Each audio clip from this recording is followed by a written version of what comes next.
Imagine waking up, reaching for your phone, and finding out your internet is just completely blacked out. Yeah, totally gone. Right? Not just your house, but your entire country. Yeah. And meanwhile, halfway across the world, global oil prices are just, skyrocketing. Adding like $120 a barrel overnight. Exactly. Supply chains are instantly freezing, and the world is just holding its collective breath, wondering if the global economy is about to flatline. It's terrifying. For the past 20 days, that hasn't been some, hypothetical doomsday scenario. That has been the absolute sobering reality of the geopolitical landscape. It really has. But looking through this massive stack of intelligence reports, the economic data, the military chronologies we've gathered for you today, the most terrifying part isn't the missiles themselves. No, it's the strategy. Right. It's the realization that some of the smartest military planners on Earth launched an unprecedented, decapitating strike without a clear guarantee of what would actually happen on day 2.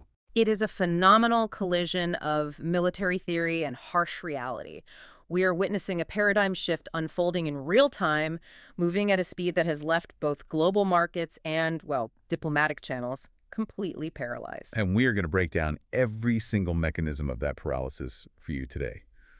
Welcome to the Deep Dive. We've got a towering stack of sources to pull from, granular military chronologies of the first 20 days of the 2026 U.S.-Israel-Iran war. Specifically, Operations Epic Fury and Roaring Lion. Yes, those exact operations.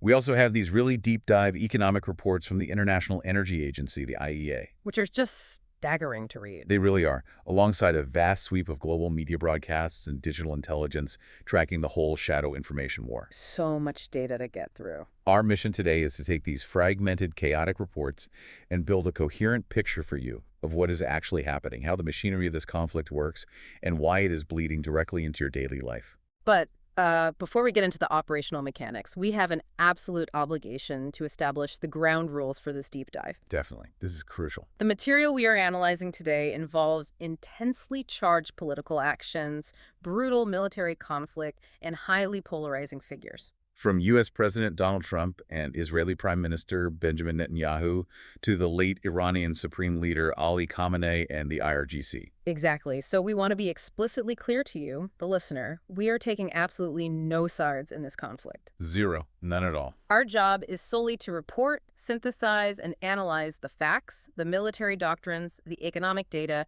and the quotes exactly as they appear in the source documents. We aren't endorsing any viewpoint, any military action, or any political rhetoric from the left, the right, or any international actor. Right. We are simply examining the information to help you understand the mechanics of this massive global shock. I'm really glad we put a pin in that, because it is literally the only way to objectively look at this data. So let's jump straight into the friction. Let's do it.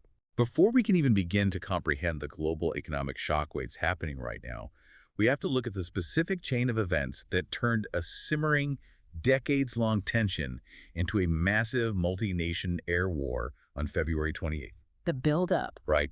How did the powder keg get stacked, and what was the actual spark? Well, to understand the velocity of February 28th, you really have to trace the structural fractures back to 2018. Okay. The historical buildup, detailed in our sources, starts with the U.S. withdrawal from the JCPOA, the Iran nuclear deal. Right, which fundamentally changed the diplomatic landscape. Exactly. Following that, the U.S. reimposed a strategy of maximum pressure sanctions. This wasn't just like diplomatic maneuvering. It was an economic siege, essentially. Yes, it was designed to systemically cripple the Iranian economy, effectively creating this baseline of intense structural hostility. But the powder keg was really packed tight by much more recent events. Like the event of 2025. Right. The sources highlight the 12-day war of June 2025, which involved highly targeted U.S. and Israeli strikes on Iranian nuclear sites. Right, so you already have a heavily degraded trust environment and very recent kinetic action. But then the internal pressure cooker goes off. It does. Internally, Iran experienced massive domestic protests in January of 2026, and the state's crackdown resulted in thousands of deaths. Just a devastating loss of life. So as we approach late February 2026, you have severe economic strangulation, fresh memories of targeted military strikes, and massive internal instability all converging at exactly the same time. The regime is already in a state of hypervigilance. Completely. And then the diplomatic floor simply falls out. According to the timeline, indirect nuclear talks were happening in Oman and Geneva. But in late February, those talks completely collapse. They do. The sticking point is Iran resisting full curbs on its uranium enrichment. And once diplomacy fails, the geopolitical dominoes don't just fall, they're practically thrown. Everything accelerates. Fast. U.S. President Trump issues a strict 10-day ultimatum. Meanwhile, Israeli Prime Minister Netanyahu is aggressively pushing for immediate preemptive action, citing highly specific intelligence regarding high-level meetings involving Supreme Leader Khamenei. And while that diplomatic collapse is dominating all the headlines, the military pieces are quietly sliding into position. Yeah, the force posture shifts dramatically. Mm. The U.S. deploys multiple carrier strike groups. We're talking about the USS Abraham Lincoln, the USS Gerald R. Ford, and the USS George H.W. Bush. I want to pause on that for a second because, it's easy to just hear aircraft carriers and gloss over it. That happens all the time. But sending 3 distinct carrier strike groups to a single regional theater that isn't standard operating procedure, that breaks traditional naval deployment cycles, right? Completely. I mean, a single carrier strike group is essentially a floating sovereign military base. Right. It's equipped with dozens of strike aircraft accompanied by guided missile cruisers, destroyers, attack submarines. It can project power into almost any country on Earth. So 3 of them is... It's an immense, anomalous concentration of force. Deploying 3 to the same theater signals to any military intelligence apparatus, watching that a massive theater-wide campaign is not just possible, but imminent. Which brings us to the opening salvo, February 28th. The day everything changed. The sources note that at 3:38 p.m. Eastern Standard Time on the 27th, President Trump orders Operation Epic Fury from Air Force One. And Israel simultaneously triggers its own synchronized campaign, Operation Roaring Lion. And then, at roughly 1:15 a.m. Eastern on the 28th, the sky practically falls. The scale is just staggering. We're looking at nearly 900 combined strikes in just the first 12 hours. The choreography of those 12 hours is incredibly complex. I mean, Israel utilizes around 200 jets, pushing deep into airspace to strike over 500 targets with more than 1,200 munitions. That's a massive sortie generation rate. It is, and the U.S. brings an entirely different tier of strategic assets to bear. They are launching Tomahawk cruise missiles from naval assets to blind the air defense radars. Taking out the eyes first. Exactly. Once the radars are down, they send in the heavy stealth bombers. The B-2s, the B-1s, and B-52s, alongside F-35s and F-15Es. So they have total domain access. They systematically dismantle ballistic missile sites, IRGC naval assets, and deeply fortified command centers across Tehran, Qom, Isfahan, Kermanshah, Bushehr, and Natanz. Okay, let's unpack this because they didn't just hit concrete and metal. No, they didn't. Amidst that sheer volume of firepower, there was a specific, highly calculated objective that fundamentally altered the Iranian power structure in a matter of minutes. The decapitation strike. Exactly. The coalition executed a decapitation strike.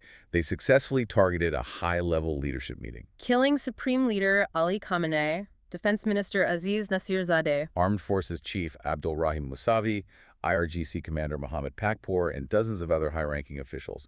They wiped out the top tier of military and political command in a single blow. And this is where we really have to look at the intersection of kinetic and digital warfare, because they didn't just eliminate the physical leadership. Right, the cyber element. The sources detail simultaneous, massive cyber attacks that completely blacked out the Iranian internet and state media networks. And it gets even wilder.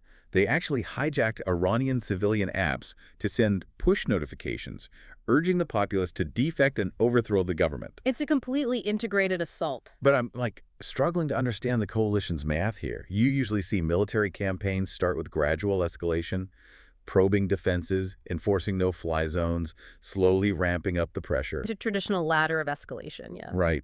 Why go straight for a massive, unprecedented decapitation strike on day one?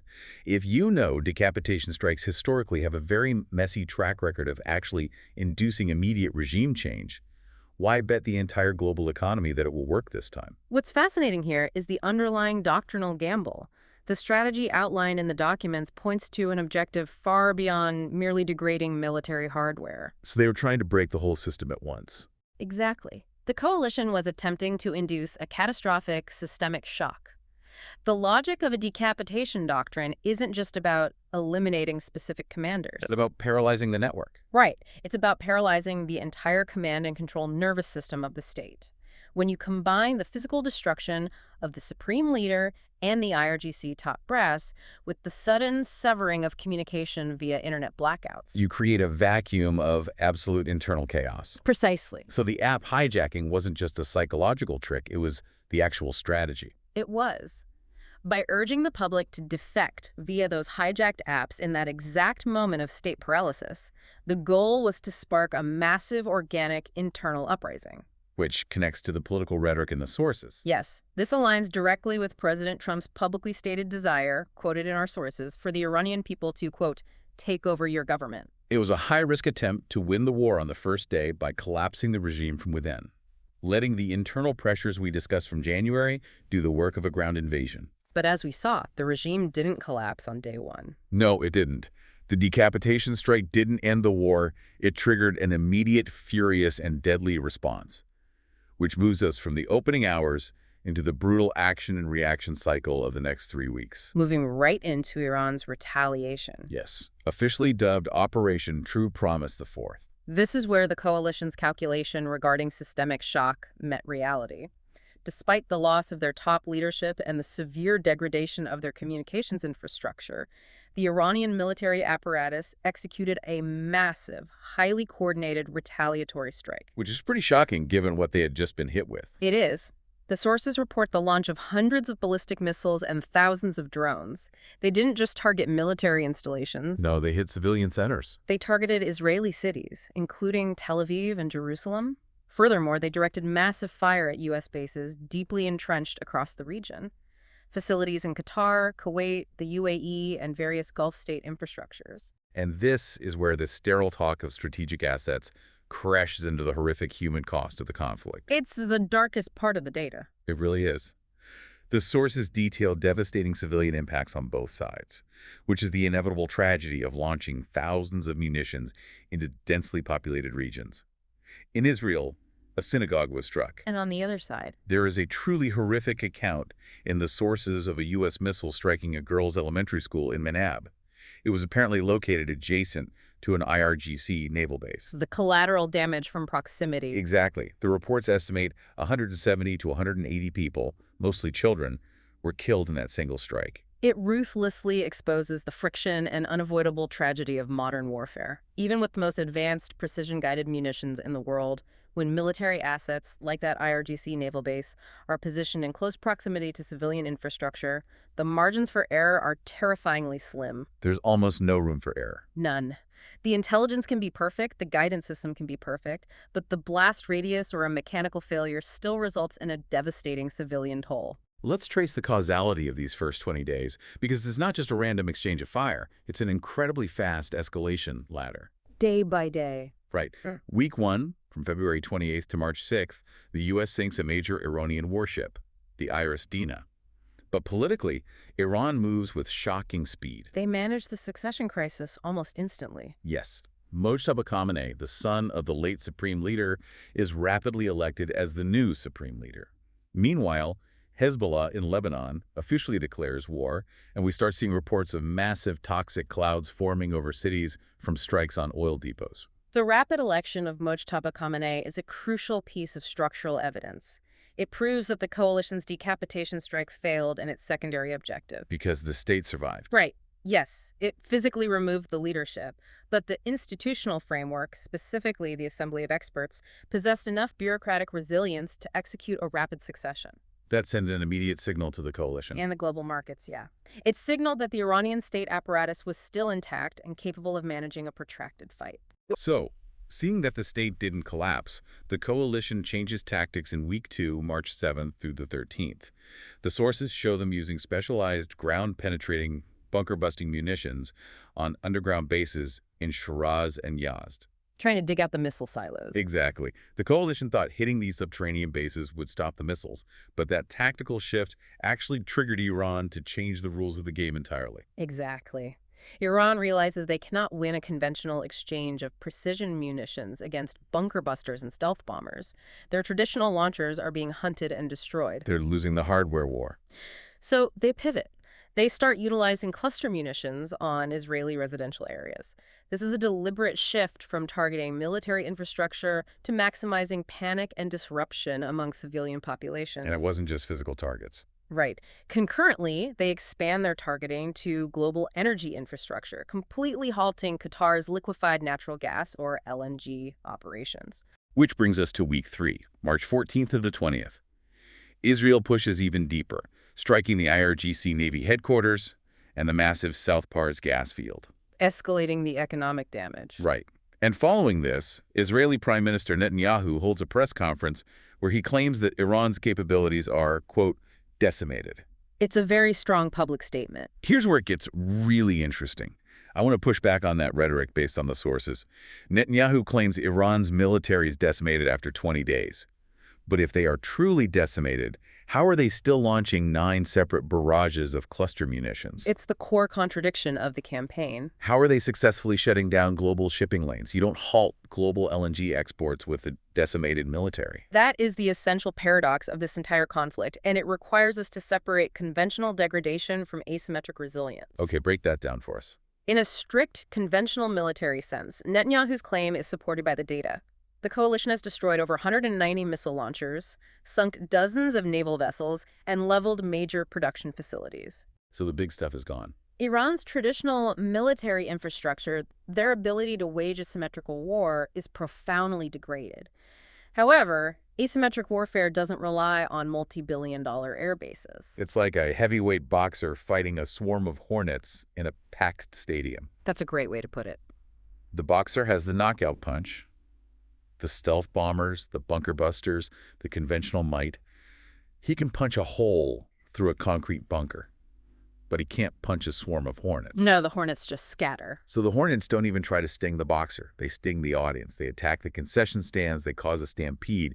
Iran isn't trying to beat the U.S. military in a conventional fight. They are trying to bankrupt the stadium, so the promoters are forced to cancel the fight entirely. If we connect this to the bigger picture, that analogy perfectly captures the clash of military doctrines we are witnessing. The sources reveal 2 entirely different types of war being fought in the exact same airspace. 2 different playbooks. Completely. The U.S.-Israel coalition is operating from a doctrine of air supremacy and precision degradation. Their goal is to raise missile capabilities, definitively prevent a nuclear threshold from being crossed, and encourage internal regime change. All while explicitly avoiding a massive politically toxic ground invasion of Iran. Exactly. But even within that coalition, the sources point out an interesting, potentially fatal friction. A misalignment of goals. A huge one. A U.S. intelligence note highlights drastically misaligned goals between the allies. The U.S., driven by President Trump's rhetoric demanding unconditional surrender, is focused on full regime change. Well, Israel has a different end state in mind. Israel, as framed by Prime Minister Netanyahu in these sources, is strictly focused on the immediate removal of existential threats, meaning the destruction of the nuclear and missile programs regardless of who actually sits in power in Tehran. That misalignment is a massive strategic vulnerability. If Israel feels the nuclear threat is neutralized, they may push for cessation of hostilities to stop the cluster munitions hitting their cities. But the U.S. might want to continue the bombardment until the government formally collapses. Conversely, the Iranian playbook is fundamentally unified. It's built entirely on horizontal escalation. Under the newly installed Mojtaba Khamenei, their primary goal is simply regime survival.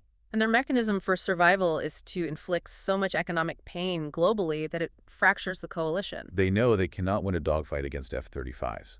So they target geographic choke points, they hit energy infrastructure like the Qatari LNG fields. And they rely on their proxy network. Exactly, like Hezbollah and the Iraqi PMF, to raise the political and human cost for the U.S. and its Gulf state hosts. They are betting their regime's survival on a very specific macroeconomic calculation. They're betting that Western consumers and international markets will crack under the pressure of inflation before the Iranian state cracks under the pressure of bunker busters. And that strategy relies almost entirely on one specific geographic choke point, which leads us directly into the massive economic shockwave detailed in the International Energy Agency report. The economic weapon. We need to talk about the weaponization of the Strait of Hormuz. The Strait of Hormuz is arguably the most critical maritime choke point on the planet. It is roughly 21 miles wide at its narrowest point. Which isn't very wide when you're talking about massive supertankers. Not at all. In peacetime, approximately 20% of the world's global oil supply and a massive portion of its liquefied natural gas flows through that narrow channel. It is the jugular vein of the global energy market. And Iran has effectively severed it. Yes, they have. Let's look at the staggering numbers from the IEA. Before the war, Brent crude, the global benchmark, was sitting at around $70 a barrel. Within these 20 days, it has spiked to intraday highs of over $119 a barrel. The shock to the system is instant. It is. This disruption has cut global oil supply by roughly 8 million barrels per day. But the strait isn't physically blocked by sunken ships, right? It's closed because of the mechanism of maritime insurance. Exactly. It's not that the cargo ships physically cannot fit through the water. It's that the moment unexploded mines are detected or drones strike a tanker, the actuarial math of global shipping completely breaks down. The insurers pull out? Lloyd's of London and other major maritime insurers immediately withdraw coverage. Without insurance, it is both illegal and financially suicidal for a commercial vessel to enter the strait. And the sources report 21 specific attacks on tankers. Which freezes everything. As a result, over 150 massive cargo ships are just anchored outside the strait, totally paralyzed. So what does this all mean for you listening right now? This isn't just a distant geopolitical chess match happening in a war room. It hits home immediately. It does. When the Strait of Hormuz closes, the cost of moving every single physical product you buy goes up. Your groceries get more expensive. In the U.S., retail gas has shot up to an average of $3.88 a gallon, and much higher in some regions. Your commute drains your wallet faster. Global inflation rates spike overnight. This conflict reaches directly into your bank account. And the ripple effects of those 150 paralyzed ships are catastrophic for global logistics.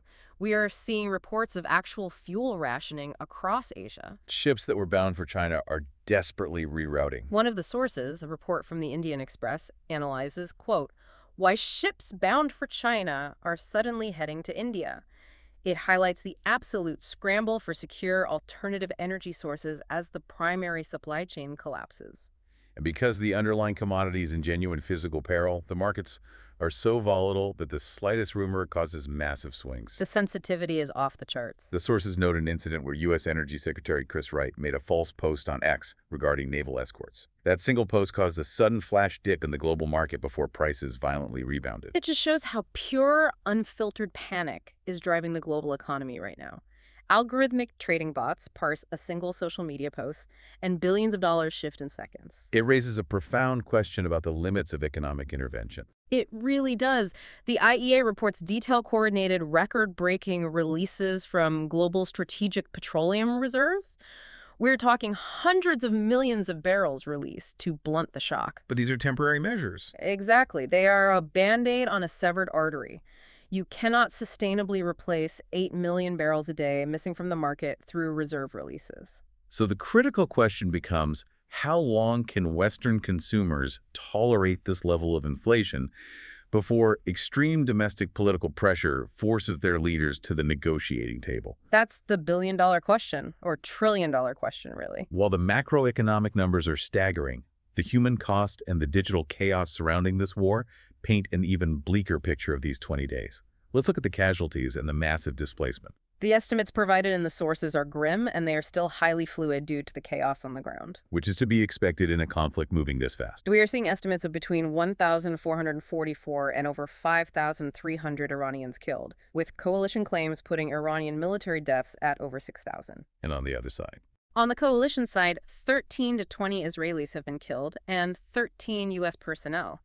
But the displacement figures are truly catastrophic. The civilian toll is always the hardest to grasp. Over 3 million people are internally displaced within Iran alone, fleeing the bombarded cities and the toxic clouds from burning oil depots. In Lebanon, due to the Hezbollah escalation, over 800,000 people are displaced. And it's not just military bases being leveled. The reports detail the destruction of irreplaceable cultural history. Like hits on UNESCO heritage sites. Right, including the Goldstan Palace, alongside damage to at least 13 hospitals and health sites.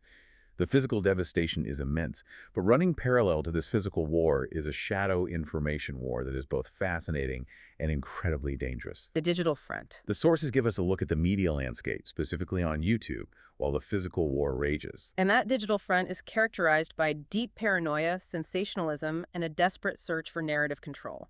The titles of the videos and articles in the source material perfectly capture the weaponization of anxiety. All right, listen to some of these titles from the source documents.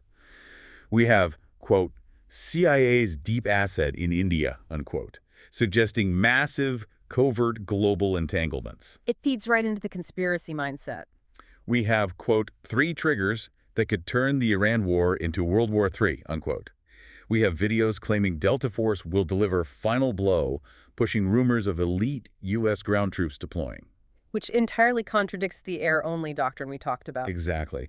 And reports titled 5 EU, NATO nations prepare action, fueling fears of a massive European escalation. It's just a flood of panic. We've got the global economy on the brink of collapse, millions of people displaced, and meanwhile on YouTube, algorithm grifters are racking up millions of views, claiming a secret CIA asset is parachuting in to save the day. It would be hilarious if it wasn't actively making it harder for actual leaders to avoid World War III. What you are seeing is the evolution of the fog of war in the algorithmic age.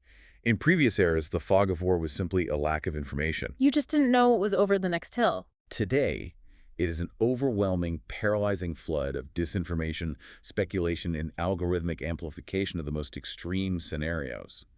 Both state actors and independent commentators are actively flooding the zone. State actors use it to project strength or induce panic among their enemies. Content creators use it to capture attention in a highly anxious global environment.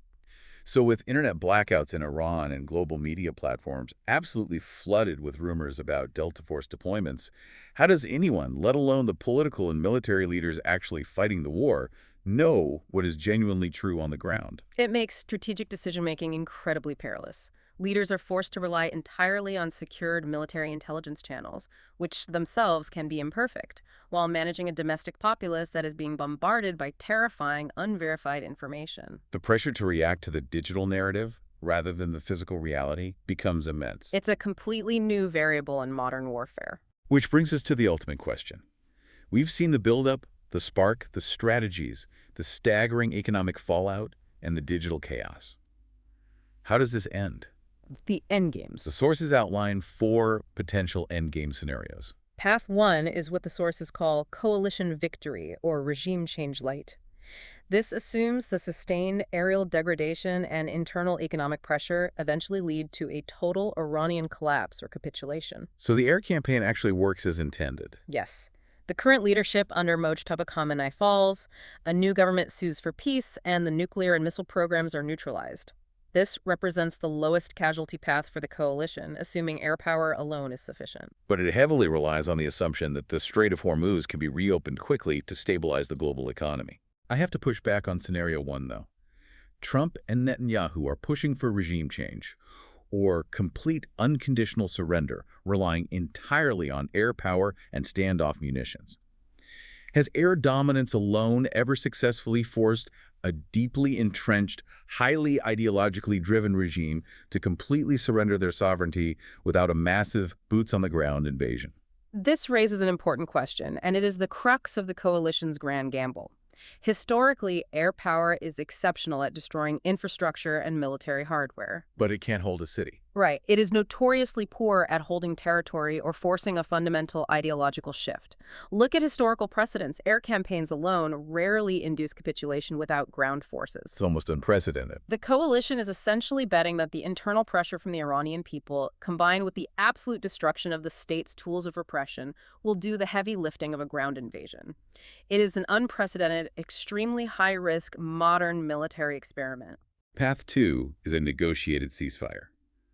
This scenario envisions the global economic pain oil sitting at $110, $120, or higher, forcing the coalition to the negotiating table. They walk away with a new, much stricter version of the nuclear deal, but the regime remains in place. This would represent a definitive victory for Iran's asymmetric strategy, wouldn't it? It would. It would prove that holding the global economy hostage works as a reliable deterrent against overwhelming conventional military superiority. Path 3 is a prolonged stalemate. Iran survives, heavily weakened, but maintains just enough asymmetric capability to keep the Strait of Hormuz incredibly dangerous. Worst of both worlds. The war drags on, leading to massive global recession risks as high energy prices become the permanent new normal. And this is the scenario that terrifies global markets the most. A slow, grinding war of attrition where no one truly wins, but the global economy bleeds out slowly over months or years, fundamentally altering global supply chains permanently. Finally, path 4, the nightmare scenario. Wider escalation. The one everyone is trying to avoid.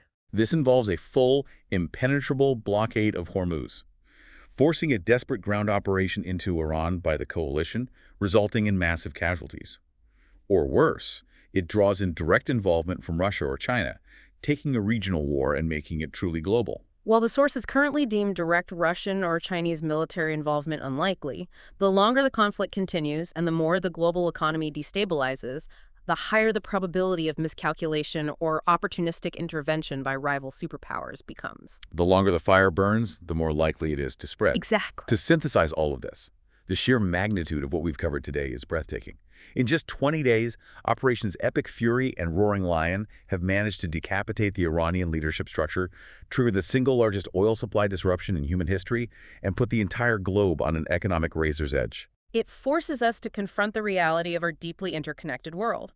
A drone strike on a refinery in the Middle East or a missile hitting a radar installation dictates the price of goods on a grocery store shelf in Middle America and forces fuel rationing in Asia within a matter of hours. The buffer between global conflict and local reality has completely vanished. It's a sobering reality check. So what does this all mean? Well, I want to leave you with one final, perhaps chilling concept to ponder based on the data we've reviewed today. If a 20-day disruption of a single 21-mile waterway can instantly alter global inflation, paralyze international shipping, and force entire nations into rationing, What does that tell us? what does this reveal about the true underlying fragility of our modern globalized world? We spend decades worrying about nuclear arsenals, but are modern superpowers actually deterred by the threat of nuclear weapons? Or are they more terrified of a sudden, catastrophic global economic heart attack? That is a question that will undoubtedly define the geopolitical strategies of the next century. Thank you for joining us on this intense deep dive. We hope this helped clarify the chaos of the last 20 days. Stay curious, keep digging into the sources, and always keep questioning the headlines. We'll see you next time.